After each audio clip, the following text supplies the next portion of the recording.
جب تمہارے پروردگار نے فرشتوں سے کہا کہ میں مٹی سے انسان بنانے والا ہوں، جب میں اس کو درست کر لوں اور اس میں اپنی روح پھونک دوں تو اس کے آگے سجدے میں گر پڑنا، سو تمام فرشتوں نے سجدہ کیا مگر ابلیس کہ وہ اکڑ بیٹھا اور کافروں میں ہو گیا۔ اللہ نے فرمایا کہ اے ابلیس، جس شخص کو میں نے اپنے ہاتھوں سے بنایا اس کے آگے سجدہ کرنے سے تجھے کس چیز نے منع کیا؟ کیا تو غرور میں آ گیا یا اونچے درجے والوں میں تھا؟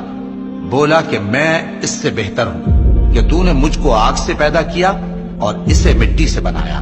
فرمایا بس یہاں سے نکل جا، تو مردود ہے اور تجھ پر قیامت کے دن تک میری لعنت پڑتی رہے گی۔